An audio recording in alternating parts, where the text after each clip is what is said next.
Fanny, avant de vous entendre sur ce chiffre-là, on va l'examiner avec les éclaireurs, avec Fanny Wegscheider. Bonjour Fanny. Bonjour Maxime. Total donc réalise l'exploit de faire mieux encore que l'an dernier. Oui, c'est factuel. Il fait mieux que l'année dernière. Il fait même mieux que de toute son histoire. C'est bien simple. Avec donc ce record battu pour cette année 2023 de bénéfices nets donc de 19,8 milliards d'euros. Vous l'avez dit. C'est simple pour vous rendre compte parce que c'est tellement stratosphérique qu'on a du mal à se rendre compte.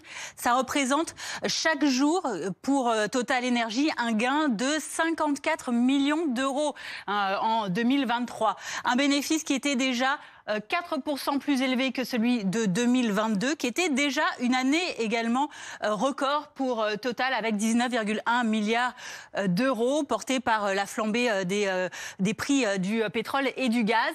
2022 qui marquait également un bénéfice de plus de 28% par rapport à 2021 avec ses 13,6 milliards. Là aussi, une année record pour Total. Donc 3 années successivement inédites, exceptionnelles pour les bénéfices de Total après une année un peu catastrophique en 2020 à cause de la crise Covid.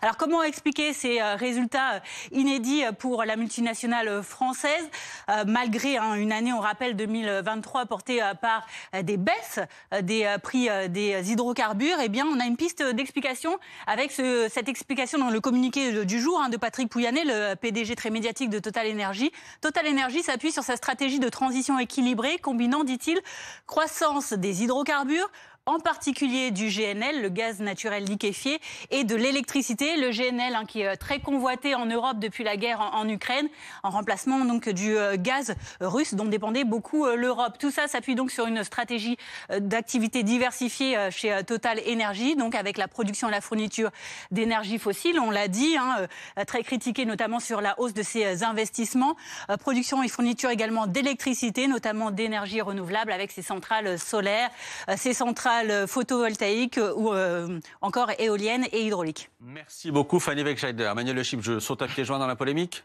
On y va, je mets les pieds dans le plat. Allez-y. Total profite de la crise, point d'interrogation. Ouais, alors...